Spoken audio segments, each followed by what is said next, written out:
Welcome to Telangana వెలుగు. నేను మీ రాజు. ప్రస్తుతం మనతో పాటు ప్రముఖ దర్శకుడు, నిర్మాత, అలాగే రాజకీయవేత్త త్రిపురనేని చిట్టి గారు ఉన్నారు. నమస్తే చిట్టి గారు. నమస్తే. సో చిట్టి గారు ఈరోజు అంటే ఫిలిం పెద్ద పెద్ద అంటే ఫిలిం లో పెద్దలు కొంతమంది పెద్దలతోటి సమావేశం కావడం అనేది కూడా జరిగింది. సో దాంట్లో మాత్రం బెనిఫిట్ షోలకి అలాగే టికెట్ల రేట్లకు మాత్రం పర్మిషన్ ఇయ్యనని చెప్పేసి కళాఖండగా చెప్పేయడం అనేది జరిగింది. సో ఏం జరుగుతుంది అనుకోవచ్చు? కేవలం బన్నీ ఇష్యూని అడ్డం పెట్టుకుని ఈ విధంగా చేస్తున్నారు అనుకోవచ్చా? నిజంగా అంటే తెలంగాణలో అలాంటి సంస్కృతి రావద్దని చెప్పేసి కోరుకుంటున్నారు అనుకో. ఏం లేదు, ఇప్పుడు బన్నీ విషయంలో ప్రభుత్వానికి పరువు పోయింది. ఆ ప్రభుత్వానికి పరువు పోయింది. ఇండస్ట్రీ మీద ఏదో కష్టం తీసుకున్నాడు, బిహేవ్ చేస్తుంది ప్రభుత్వం అని చెప్పి ప్రజలు దుయ్యబడుతున్నారు. దాన్ని కవర్ చేసుకోవడానికి ఇది ఒక మీటింగ్. దీంట్లో ఎలాంటి పర్పస్ లేదు, ఎలాంటి విషయ పరిజ్ఞానం లేదు. ఉదాహరణకి ముందు ప్రభుత్వం నుంచి వచ్చే ప్రపోజల్స్ గురించి మాట్లాడదాం. ప్రభుత్వం ఫస్ట్ ఏమంటుంది, బెనిఫిషియల్ ఇవ్వము, రేట్లు పెంచుకోనివ్వము, ఎందుకంటే ఆ టికెట్లు కొనేది పేదలు అని. పేదలు కొంటున్నారు కనుక దాని మీద భారం వేయదలుచుకోలేదు.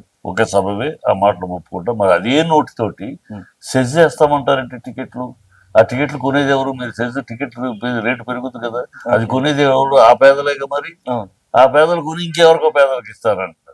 అంటే ఏం మాటలో ఒక ఔచిత్యం ఉండాలి. అదే పేదలు జేబు కొడతాను, రేట్లు పెంచడానికి ఏమో పేదలు జేబు కొట్టాల్సి వస్తుంది, అందుకని పెంచను అంటావు. మళ్ళీ అదే పేద జేబులు నేను కొడతాను, గవర్నమెంట్గా నేను కొడతాను, వాళ్ళ జేబులు కొట్టి ఇంకో పేదలకి. ప్రభుత్వం ఇచ్చుకోవాల్సిన డబ్బు ఇంకో వాళ్ళకి ఇవ్వాల్సింది ప్రభుత్వం చేయాలి. దాన్ని ఒక పేదను కొట్టి ఇంకో పేదకి ఇస్తారంటావా? అది ఏం ఔచిత్యం, పద్ధతి లేదు. నెంబర్ 1. నెంబర్ 2, హీరోయిన్లందరూ ప్రభుత్వ కార్యక్రమాలకి అండగా ఉండాలట. ప్రభుత్వ కార్యక్రమాలకి అండగా మేము ఎందుకు ఉండాలి? ప్రభుత్వం రాజకీయ పార్టీ అది. ఇవాళ మీరుంటారు, మీ పార్టీ అధికారంలో ఉంటుంది, రేపు ఇంకో పార్టీ అధికారంలో ఉంటుంది. మీ రాజకీయ ఎజెండాకి మేమెందుకు చేయాలి? ఇదో ఇదన్నారు, డ్రగ్స్ అన్నారు, ఓకే, ఒక సామాజిక బాధ్యతతో చేస్తాం. మిగతా మీ ఎజెండాలకు అన్నిటికీ మేము, ప్రభుత్వ కార్యక్రమాలన్నిటికీ మేము ఉండాలంటే అది ఎక్కడ మాట? మీది రాజకీయం, మీ ప్రభుత్వం అనేది రాజకీయం. రాజకీయంగా మీరు తీసుకునే నిర్ణయాలన్నిటికీ మేము, ఇప్పుడు ఆ ఉదాహరణకు ఆ లెక్క అయితే హైడ్రా మీరు కూల్చేశారు. హైడ్రాడు వాళ్ళకి అన్ని పర్మిషన్లు ఉండగా కూల్చేశారు. ఇవాళ అదే మళ్ళీ మీరేమంటున్నారు, పర్మిషన్లు ఉన్న వాటిని కూల్చము అని ఇప్పుడు అంటున్నారు. మరి అంతకుముందు కూల్చిన వాటి సంగతి ఏంటి చెప్పరు. సో మేము అప్పుడు దాన్ని సపోర్ట్ చేయాలా, దీన్ని సపోర్ట్ చేయాలా? ఇది మీ రాజకీయ నిర్ణయాల మీద ఏ చేసుకుంటూ ఉంటారు. దానికి మమ్మల్ని ప్రభుత్వ విధానాలకు సపోర్ట్ చేయండి, ప్రభుత్వ కార్యక్రమాలకు సపోర్ట్ చేయండి అని ఒక కండిషన్ లాగా పెట్టడం, అది ఒక తప్పు కార్యక్రమం. మూడోది ఏమంటున్నాడు, గద్దర్ విషయం. గద్దర్ అవార్డు అనేది, గద్దర్ అవార్డు ఇవ్వండి, గద్దర్ పేరు మీద ఒక ప్రముఖమైన అవార్డు, రఘుపతి వెంకయ్య గారు అవార్డు, అట్లా ఒక రెస్పెక్టబుల్ అవార్డు, ఆయన పేరు మీద ఒక అవార్డు ఇవ్వండి. అంతేకాని నంది అవార్డులు మొత్తం ఆయన పేరు మీద ఇస్తామంటే, ఆయన ఒక భావజాలానికి ప్రతినిధి, ఒక కమ్యూనిజానికి, ఒక మావోయిజానికి ఆయన ప్రతినిధి. ఆ ప్రతినిధి అవార్డు మా నెత్తి మీద రుత్తానంటే ఇప్పుడు ఆయనే అవార్డు తీసుకొని అన్నాడు గతంలో. ఆయన అవార్డు తీసుకుని, ఆయన అవార్డు ఆ భావజాలానికి వ్యతిరేకమైన నేను ఎందుకు తీసుకుంటాను? రేపు నాకు ఒక అవార్డు వస్తుంది, కానీ ఆయన భావజాలానికి తగినట్టు ఉండదు నా ఎజెండా. నా దానికి ఎవరు మీరు? ఎందుకంటే ఆయన భావజాలం, ఆయన పేరు మీద ఇస్తున్నప్పుడు ఇలాంటి దానికి అవార్డు ఇస్తే ఎట్లా అంటారు మీరు కదా? ఎవరు ఒకళ్ళు ఇచ్చినా నేను ఎలా తీసుకుంటాను? ఆయన భావజాలంకి కమ్యూనిస్ట్ భావజాలమును మావోయిస్ట్ భావజాలం మీద నేను అవార్డు తీసుకుంటాను? నేను వ్యతిరేకిని ఆ భావజాలాన్ని ఎలా తీసుకుంటాను? సో ఒక ఔచిత్యం లేకుండా ఏది పడితే అప్పటికేదో అనేసాం కనుక దాన్ని మొండితనంగా పట్టుకుంటుంది. అంతే. You given award Gaddar, we'll appreciate, we'll respect. Gaddar తోటి మీకున్న బంధం కన్నా మా కుటుంబానికి ఎక్కువ బంధం. మా నాన్న రాసిన కావ్యాలకి ఆయన ముద్దు మాట కూడా రాశాడు. సో మాకు రెస్పెక్టబుల్ రిలేషన్ ఉంది. బట్ అది వేరు, ఆ రిలేషన్ వేరు, భావజాలాలు వేరు. ఆయన పేరు మీద అవార్డు, నంది అవార్డు కాకపోతే సింహ అని అవార్డు ఇవ్వండి. లేదంటారా ఇంకా జనరల్, ఎందుకంటే ఈ జనరల్ పేర్లు ఉండాలి దేనికి. సింహ కాదంటారా, ఇంకో వాడు పెట్టారు కనుక, టీఆర్ఎస్ పెట్టారు కనుక మేము మారుస్తారంటే మార్చుకోండి.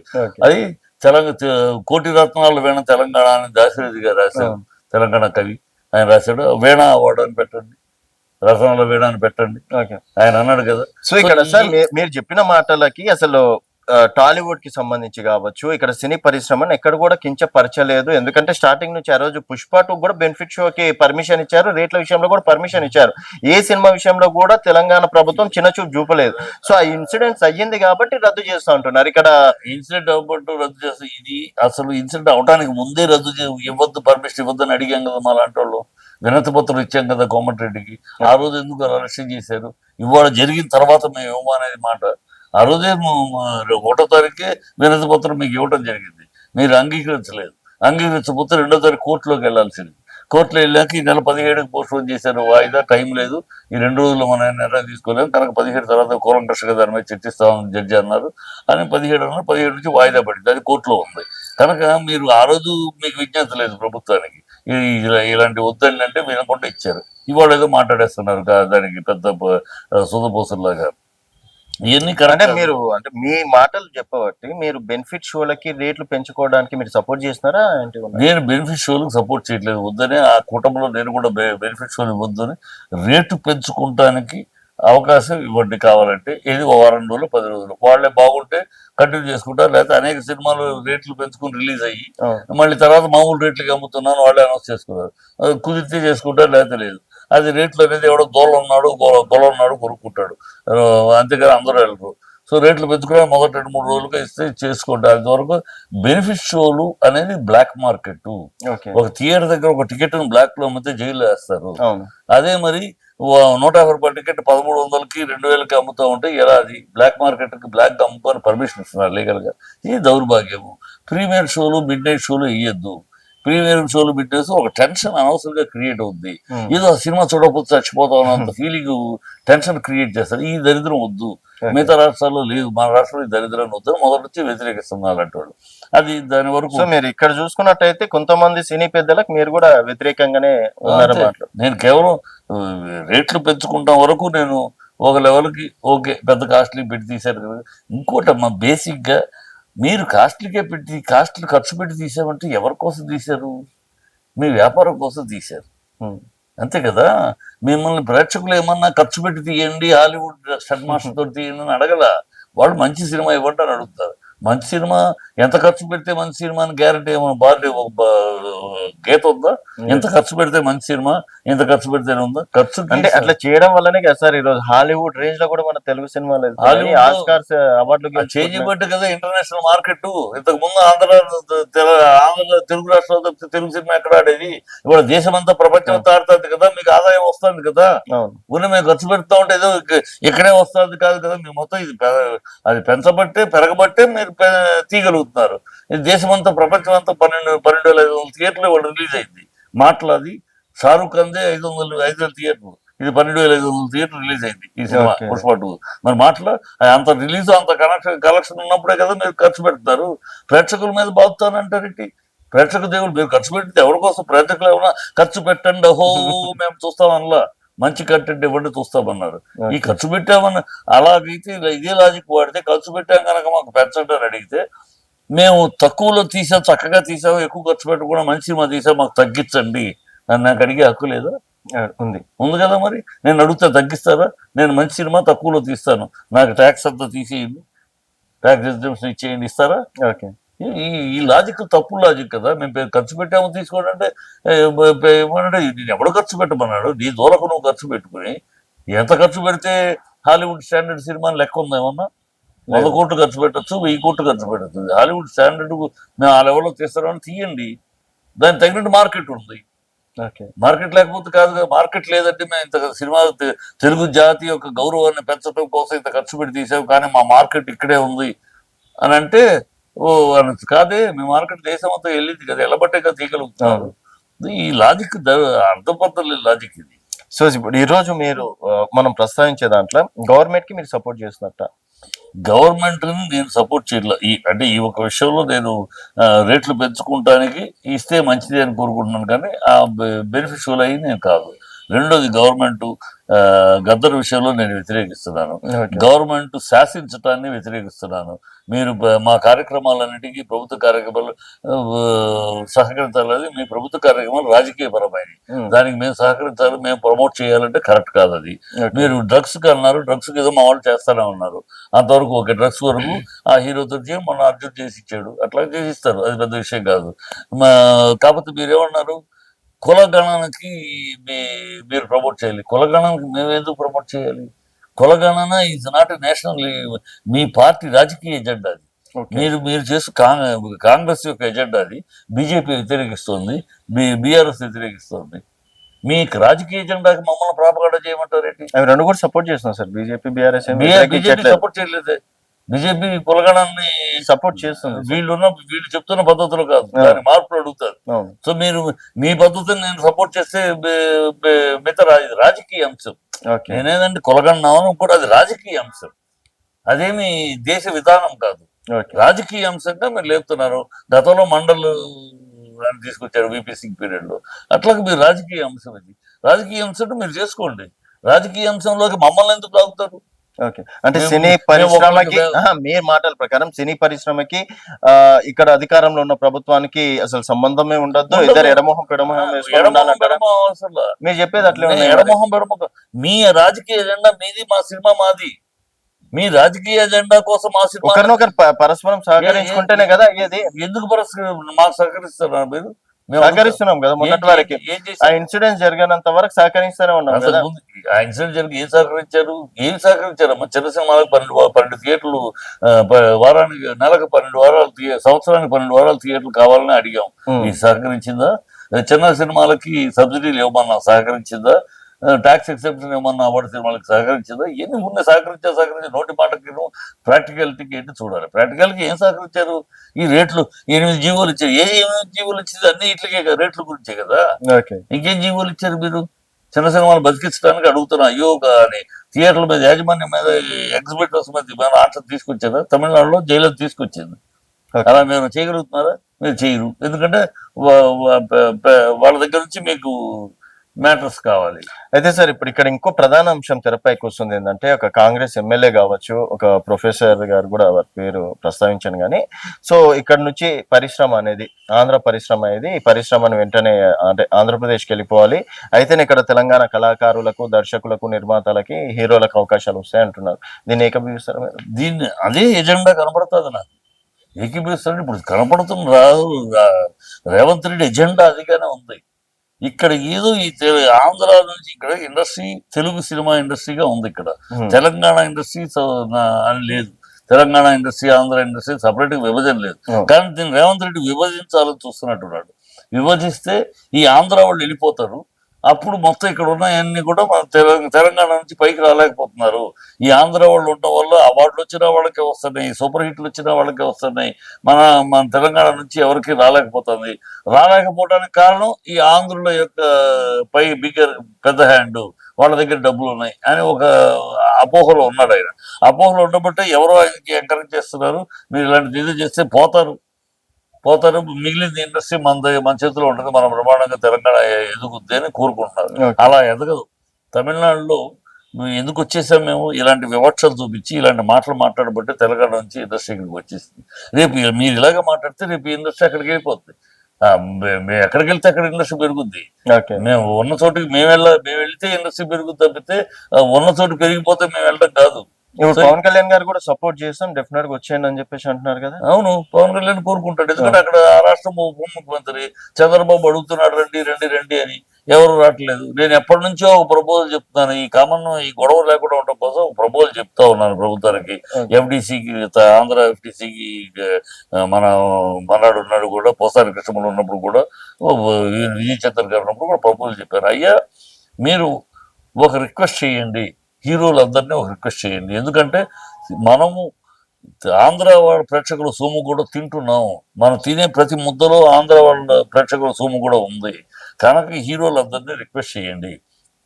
హీరోలందరూ ఒక సినిమా తెలంగాణలో తీస్తే ఒక సినిమా ఆంధ్రాలో తీస్తాం మేము మా స్టార్లో అని హీరోలు కనుక ఆ నిర్ణయం తీసుకుంటే ఆటోమేటిక్గా 4 హీరోల సినిమాలు అక్కడ జరుగుతూ ఉంటాయి. ఒక సినిమా అక్కడ, అది బేస్ అక్కడ. మిగతా ఇక్కడ షూటింగ్ మాది ఏంటంటే సార్, మీరు ఇక్కడ నుంచి వెళ్ళిపోవడానికి సిద్ధంగా ఉన్నారా? తప్పని పరిస్థితుల్లో ఈ అవమానాలు భరిస్తూ ఇలాంటి ఇక్కడ అవమానం ఏం జరిగింది సార్? ఎందుకు బెదిరింపులు ఇవాళ రేవంత్ రెడ్డి అనేది బెదిరింపు కాదు. బెదిరింపు ఎట్లయితే? బెదిరింపు ఏంటి? మీరు సహకరించాలి, మీరు ఇన్వెస్ట్మెంట్లు పెట్టాలి. మేము ఇన్వెస్ట్మెంట్లు పెట్టడం ఏంటి? మీ ఎజెండాలను మేము ప్రాపగాండ చేయటం ఏంటి? What is this? అంటే మీ ఎజెండా మీరు ప్రాపగాండ చేసుకోండి, మీ రాజకీయంగా, మీ ప్రభుత్వంగా. మీ ఎజెండాని, మీ రాజకీయ ఎజెండాని మేము ముందుకు తీసుకెళ్ళాలి, అది ఖచ్చితంగా చేయాల్సిందే, అది లేకపోతే కుదరదు అన్నట్టు మాట్లాడుతూ ఉంటే అంటే you're dictating terms to us. You're బాగా మేమన్నా గొడవలా మీకు? మీ ఎజెండాలు బడ్జెట్ చేయడానికి మేము ప్రభుత్వాన్ని సినిమాలో రాజకీయాలు ఉండకూడదు ఏం మాట్లాడుతున్నారు అంటే? యూఆర్ డిక్టేట్ మా యొక్క సృజనాశక్తికి మీరు మీ రాజకీయాలు వ్యవహారాన్ని మేము పోవటమే సినిమాలు చేయాలి మేము.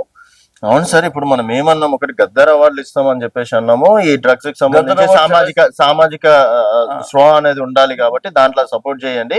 ఇంటిగ్రేటెడ్ విషయంలో కావచ్చు, పర్యాటక విషయంలో కావచ్చు, మీరు తెలంగాణ పర్యాటక వర్గాన్ని కూడా సపోర్ట్ చేయండి. మీ ప్రభుత్వం పని, మీ ఇంటిగ్రేటెడ్ స్కూల్స్ కి గ్రాంట్స్ అరేంజ్ చేయాల్సి మీ ప్రభుత్వం పని. దానికి నా ప్రేక్షకుడి మీద ఛార్జ్ చేస్తాను, ప్రేక్షకుడి మీద రేట్లు పెంచుతాను, సెర్చ్ చేసి పెంచుతాను అని మా మీద వేస్తారేంటి? మీ గద్దర్ మీకు అభిమాని, మేము అభిమాని, కానీ ఆయన పేరు మీద మొత్తం అవార్డులు ఇస్తూ తీసుకుంటే ఆయనే తీసుకోలేదు. ఆయన సిద్ధాంతాన్ని కట్టుబడి ఆయన నంది అవార్డు తీసుకోలేదు. ఓకే, మరి ఆయన తీసుకోడు, కానీ మేము ఆయన సిద్ధాంతాన్ని కట్టుబడకుండా మేము తీసుకుంటామా? ఏం ఆలోచన లేకుండా మీరు ఏదో మానేసేసి అది అంతే దాన్ని ముందుకు తీసుకెళ్తాం అంటే you're insulting us, you're dictating terms. No, మీదొక ప్రభుత్వం, మీదొక రాజకీయ పార్టీ, మీదొక ప్రభుత్వాలు, మాదొక ఇండస్ట్రీ. మేము ఇక్కడ మా సొంత ఇవి ఉంటాయి మాకు. యూ కెనాట్ హరించలేరు మా హక్కులు. మా హక్కులు చేసి మీరు చేయాల్సిందే. మా ప్రభుత్వ కార్యక్రమాలకు మీరు ఇచ్చే మళ్ళీ మీరే అంటారు కదా, తోపుల సినిమా వాళ్ళు ఏమన్నా తుమురుం కాళ్ళ వాళ్ళు ఎందుకు అంటున్నారు కదా. మరి ఇప్పుడు మళ్ళీ ప్రాపకాండకు మేమేందుకు? మీరే తురుముకాలు కదా, ఈ నేషనల్ లెవెల్లో పెద్ద గ్లామర్ సీఎం కదా, ఈయన చేసుకోవచ్చు కదా. మళ్ళీ మేమెందుకు? అవసరానికేమో మేము కావాలి, మళ్ళీ మాట్లాడినప్పుడేమో తురుము కాళ్ళ, వీళ్ళు ఏమన్నా పెద్ద పోటుగాళ్ళ, వీళ్ళు ఏమన్నా బార్డర్ లో ఫైట్ చేశారా? ఈ పిచ్చిపోగులు ఒకటెందుకు? ఇది మీ ఒపీనియనా లేకపోతే సినిమా వాళ్ళందరూ అట్లే అనుకుంటున్నారా? దాదాపు సినిమా వాళ్ళు ఇలాగంటారు. ఇలాంటి సినిమా వాళ్ళ మీద డిక్టేటింగ్ టర్మ్స్ అనేది ఎవరు ఒప్పుకోరు. ఓకే, డిక్టేట్ చేస్తే మీరు ఎట్లా? మీరు అంటే మీ అధికారం గతంలో సార్ జగన్మోహన్ రెడ్డి మీరు కూడా మీరు వాళ్ళు ఉంటారు, రేపు పోతారమ్మా. ఈ పార్టీ గ్యారంటీనా? ఈ సీఎం గ్యారంటీనా? ఇండస్ట్రీ, ఈ పరిశ్రమ గ్యారంటీ ఇక్కడ. ఓకే, ఇండస్ట్రీ ఇక్కడే ఉంటది. మీరు వస్తారు పోతారు, మీ ఎజెండా కోసం మమ్మల్ని మార్చి రేపు ఇంకోడు వచ్చి ఇంకో ఎజెండా మేము తోలుబొమ్మలమా? మీ ఇష్టానికి ఆడటానికి ఏమన్నా వ్యక్తిత్వం లేని వాళ్ళ ఇండస్ట్రీ అనేది చాలా తప్పది. అతను మాట్లాడే అన్ని వ్యవస్థ అంటే గతంలో కేసీఆర్ ప్రభుత్వం సహకరించింది అనుకోవచ్చా? కేసీఆర్ ప్రభుత్వంలో ఇలాంటి గొడవలు లేవు అసలు. ఫ్రెండ్లీగా ఉండేవారు. మా పనులు అయినాయా, పనులు అడిగి మా వాళ్ళు ఎంతవరకు అప్రోచ్ అయ్యారు, ఎంతవరకు సీఎంని అప్రోచ్ అవ్వడం కష్టంగా ఉండేది. ఏదో వెళ్ళేవారు, మాట్లాడారు, పెద్ద పనులేం అవ్వలేదు. కానీ ఇంత విరోధాలు లేవు. ఓకే, పనులు ఎప్పుడు ఒక ఈయన ఉన్నప్పుడు ఎవరికి పూట కాదు, కేసీఆర్ ఉన్నప్పుడు కాదు, అంతకు ముందు కూడా కిరణ్ కుమార్ రెడ్డి పనిలో అయ్యిందా, రోసీ పీరియడ్లో అయ్యిందా, రాజశేఖర రెడ్డి గారి పీరియడ్లో, ఏ పీరియడ్లోనే అవలా. సినిమా వాళ్ళ మీద ఊరినే మీటింగ్లు పెట్టడం, అడగటం, చూద్దాం చేద్దాం అంటే సినిమా ఫీల్డ్ మీద ఏ ప్రభుత్వము స్పందించదు. ఎందుకంటే ఇక్కడ నుంచి వాళ్ళకి కావాలి, గ్లామర్ కావాలి, వాళ్ళ డబ్బులు కావాలి. కానీ ఆఫ్టర్ ఆల్ సినిమా ఫీల్డ్ నుంచి వచ్చి మనకి ఇన్కమ్ ఎంత ఒకసారి అన్నారు ఆయన, ఎంత మీ సినిమా ఫీల్డ్ నుంచి మా మీదకి వచ్చే ఇన్కమ్? కిరణ్ కుమార్ రెడ్డి అన్నాడు 3,000 కోట్లు. పెద్ద 3,000 కోట్లు మాకు ఒక పెద్ద, ప్రభుత్వానికి 3,000 కోట్లు ఒక పెద్ద లెక్క. మిమ్మల్ని గురించి మేము ఆలోచించాలంటే ఆలోచించాల్సిన విషయాలు చాలా ఉన్నాయి. మీరు ఉంటే ఉండండి, పోతే పోటీ అన్నట్టు మాట్లాడాడు ఆయన రోజు కిరణ్ కుమార్ రెడ్డి. సో అట్లాంటి ప్రభుత్వం అలాగే మాట్లాడదు. ఎందుకంటే నిజంగానే మా నుంచి ఇండస్ట్రీ నుంచి వాళ్ళకి వచ్చే ఆదాయం 3,000 కోట్లు 4,000 కోట్లు అంతకు మించి లేదు. దాని గురించి పెద్ద అంటే కూడా ఎవరు సినిమా ఫీల్డ్కి ఏదైనా గ్రాంట్లు ఇస్తే కూడా ఇమీడియట్ గా విమర్శలు వస్తాయి. సినిమా వాళ్ళకి ఏం అవసరం, వాళ్ళకి అంత గ్రాంట్లు ఇవ్వాల్సిన అవసరం ఉంది, వాళ్ళకి ఇల్లు ఇవ్వటమే. అరే మాకు ఇల్లు ఇవ్వటానికి ల్యాండ్ అడిగితే ఇంతవరకు గతి లేదు. 24 క్రాఫ్ట్స్ ల్యాండ్ అడుగుతున్నాం, ఇల్లు కట్టుకుంటారు, దానికే ఇంతవరకు గతి లేదు. వాళ్ళకి డబ్బులు ఇచ్చేదండి. ఇదే రాజశేఖర రెడ్డి గారు మురళీమోహన్ దగ్గరే ఉన్నాయి కదా ప్రాపర్టీలు, ఒక ప్రాపర్టీ వచ్చు కదా అన్నాడు ఆయన. అది ప్రభుత్వ వైఖరి. ఓకే. కనుక వీళ్ళేదో చేస్తారు, వీళ్ళు చేసేది లేదు, చేసే ఊనే ఐవాష్ ఈ మీటింగ్లు అన్ని అంతే. వీళ్ళ సో ఈ సినిమా రోజు వాళ్ళ ఈ రోజు పెట్టిన మీటింగ్ ఒక నిమిషం, సినిమా వాళ్ళ అదే మీటింగ్ యొక్క ఇది సినిమా వాళ్ళ ఎజెండా రేట్లు తగ్గించుకుంటారు, రేట్లు పెంచుకుంటానికి బెనిఫిషియల్ వీళ్ళ ఎజెండా. మిగతా అన్ని ఊనే సైడ్ సినిమా కోసం, సినిమా బాగు కోసం ఇవన్నీ సైడ్ ట్రాక్. మెయిన్ ట్రాక్ ఇది వీళ్ళ ఎజెండా. అందుకని వెళ్ళిన వాళ్ళు ఎవరు? ఆ 3 సినిమాల తాలూకు వాళ్ళే, రిలీజ్ అవుతారు 3 సినిమాల తాలూకు వాళ్ళే వెళ్ళారు. ఓకే. ఆ, మిగతా మిగతా ఇండస్ట్రీ మొత్తం అనేం కాదు, ఏ, మాట్లాడేది కూడా వాళ్ళే. ఓకే. అలాగే ప్రభుత్వం యొక్క వైఖరి ఏంటి? ప్రభుత్వ వైఖరి కేవలం ఐవర్స్ జరిగిన అల్లు అర్జున్ విషయంలో జరిగిన అపవాదుని తొలగించుకుంటానికి మేము సినిమా ఫీల్డ్కి చాలా సహకరిస్తున్నాం, సినిమా ఫీల్డ్కి చాలా కోఆపరేట్ గా ఒక కలర్ ఇచ్చుకుంటానికి, అంతకన్నా ఏమీ లేదు ఈ కార్యక్రమం. ఓకే. అండ్ ఇంకోటి సార్, అసలు సినిమాలో తీర్మాన్ మల్లన్న లాంటి వాళ్ళు, సీతక్క లాంటి వాళ్ళు కూడా అసలు స్మగ్లర్ సినిమాకి జాతీయ అవార్డు ఇవ్వడం ఏంది? వాళ్ళు అనే మాటల్లో ఏమన్నా ఔచిత్యము, ఒక సెన్సు, ఏమాత్రం ఇంగితం ఉందా? 3 ఏళ్ల క్రితం రిలీజ్ అయిన సినిమాకి స్మగ్లర్ అవార్డు ఇవ్వాల, పర్ఫార్మెన్స్ కి అవార్డు ఇస్తారు. వాళ్ళకి దేనికి అవార్డు ఇస్తారో కూడా తెలియదు వాళ్ళకి. సినిమాలు వాళ్ళకి అవార్డు ఇస్తున్నారంటే వాళ్ళ నటనా కౌశలానికి ఇస్తారు, పాత్రకి ఇవ్వరు. ఓకే. పాత్రకి స్మగ్లర్ పాత్ర వేసాడా? అలా అయితే అమితాబ్ బచ్చనే కండెమ్ చేయాలి. ఫస్ట్ దేవర సినిమా అమితాబ్ బచ్చన్ అంటే స్మగ్లర్, ఓకే. దారుణమైన స్మగ్లర్. ఆ స్మగ్లర్ కండెమ్ చేస్తావా? కథ అది, కథలో చేస్తారు, కథలో పర్ఫార్మెన్స్ కి ఇచ్చారు. ఆయన స్మగ్లరు పోలీస్ ఆఫీసర్ని కట్టేసి పెట్టాడని పిచ్చివాగులు వాడుతారు. సినిమా అది. సినిమాలో ఒక దుష్టమైన ఆఫీసర్స్ లేరా దేశంలో, సమాజంలో, రాష్ట్రంలో లేరా? అలాంటి ఒక దుష్టమైన పాత్ర చూపించారు. అది దాన్ని అవమానించే పద్ధతులు దానికి ఒక ఇలాంటి పోలీస్ ఆఫీసర్లు ఇలా చేస్తారా? ఏదో నిజంగా చేసినట్టు ఇలా ఏదో కామన్ సెన్స్ లేకుండా ఏదో మాట్లాడాలి, ఏదో ఒక విషయ పరిజ్ఞానం లేకుండా ఏదో ఒకటి వాగేయాలి అంతే. వాగుడం తప్పితే బుద్ధి లేని మాట. తీర్మానం వలన గతంలో బాగానే మాట్లాడేవాడు, ఇప్పుడు ఒక పార్టీకి తోక అయిపోయాడు కదా, ఆ భజన చేస్తున్నాడు. ఆ పార్టీ కోసం 15 రోజుల తర్వాత ఇది కేసు వేస్తున్నాడు. ఎందుకు కేసు? దేనికోసం కేసు? అందులో ఒక ఐపీఎస్ ఆఫీసర్, అది సినిమా అంటే సినిమా అది సినిమాలో సన్నివేశం. అదే నిజం సార్. ఇప్పుడు సినిమాలో చూసిందే కదా, నిజ జీవితంలో ఎవరైనా ఆదర్శంగా తీసుకునేటోళ్ళైనా ఇంకేదైనా అలాంటి చాలా జరిగినాయి. జరగకపోతే తెలుసుకోవాలి, అతను తీర్మానం మనకు తెలియదేమో. చరిత్రలో ఇలా ఇన్స్పెక్టర్ కూర్చోబెట్టి మొహమ్మద్ ఉచ్చపోసిన సందర్భాలు ఉన్నాయి. అనేక రియల్ ఇట్లాంటివి తీయకుండా ఉంటే బాగుంటది కదా, మంచి మెసేజ్ ఇచ్చే సినిమాలు తీయచ్చు కదా. ఎందుకు మెసేజ్ ఇచ్చే? నువ్వు చూస్తావా మెసేజ్ ఇచ్చే సినిమాను? నేను తీస్తాను, చూడమను. మళ్ళీ ఆయన వచ్చి ఆడియన్స్ తీసుకురమ్మను థియేటర్కి. ప్రజలు కోరే సినిమాలు తీస్తాం. ప్రజలకి అంటే ప్రజలు ఏమన్నా అయిపోండి, మా గిరాకీ కోసం మేము ఇష్టం వచ్చినట్టు సినిమా తీస్తామంటారు. ఈ రాజకీయ నాయకుల వల్ల, ఈ దౌర్భాగ్యం రాజకీయం వల్ల ప్రజలు నష్టపోతున్నారు. ఈ రాజకీయ దౌర్బల్యము, దుర్మార్గము, ఈ నీతి బాహ్యమైన రాజకీయాల్లో ప్రజలు చెడిపోతారు. సినిమాలో ఇప్పుడు అల్లు అర్జున్ జాతీయ అవార్డులు వచ్చినాయి. ఎగ్జాంపుల్ అక్కడ స్మగ్లర్, నేను కూడా ఆయన లాగా స్మగ్లింగ్ చేయాలని చెప్పేసి రావచ్చేమో, ఒక వీరాభిమాని ఉంటే. ఈ పిచ్చి ప్రశ్నలు. ప్రతి సినిమాలో హీరో మంచి చెప్తున్నాడు, ప్రతివాడు హీరోలాగా అయిపోతామని అవట్లేదు. మరి ఈ దౌర్భాగ్య సమాజంలో ఎందుకుంటుంది? ప్రతి హీరోను ఏ సినిమాలో హీరో చెడు చెప్తున్నాడా? అమ్మను ప్రేమించు, తల్లిని ప్రేమించు, పక్క స్త్రీని ప్రేమించు, అక్కలాగా చూడు, బొచ్చులాగా చూడడానికి చెప్తున్నారు ప్రతి హీరో. మరి అలాగే చూస్తున్నారా? అలా అయితే రేపులు ఎందుకు జరుగుతాయి, ఏం జరుగుతున్నాయి? So all this non sense. సినిమాను సినిమాగా చూస్తారు, ఒక ఎంటర్టైన్మెంట్ గా చూస్తారు. అదే సినిమా నుంచి నీతి నేర్చుకుందాం, సినిమా నుంచి ఇది నేర్చుకుందాం అని ఎవడో చూడటం. అండ్ ఇంకో ప్రధాన డిమాండ్ ఏంటి సార్? జానీ మాస్టర్ కి గతంలో జాతీయ అవార్డు క్యాన్సిల్ అయ్యింది. క్యాన్సిల్ అవ్వాల, సస్పెండ్ అయింది. మరి ఇక్కడ అల్లు అర్జున్ కి కూడా క్యాన్సిల్ చేయాలి అని చెప్పేసి కూడా కొంతమంది వీళ్ళకి రూల్స్ పక్క ఏమి తెలియకుండా ఒకసారి ఇచ్చినాక it will not be taken back. ఎప్పుడు టేకెన్ బ్యాక్ అవుతుందంటే ఆయన కనుక దోషి నిర్ధారణ జైలు శిక్ష, దోషి అని ప్రూవ్ అయ్యి ఛార్జ్ షీట్ వేసి రేపు కోర్టులో వాదోపాయి. ఇది అల్లు అర్జున్ వల్లే అతను అమ్మాయి చనిపోయింది, Allu Arjun is a murderer attempt, is a murderer ఆయన కనుక కోర్టు తీర్పిస్తే అప్పుడు వెనక్కి తీసుకుంటారు, కాల్ఫర్ చేస్తారు. అంతే చెప్తే ఈ లోపల దానికి తేడా లేదు. ఇప్పుడు జానీ మాస్టర్ ఎందుకు సస్పెండ్ చేశారు, క్యాన్సిల్ చేయలేదు? ఎందుకు సస్పెండ్ చేశారు?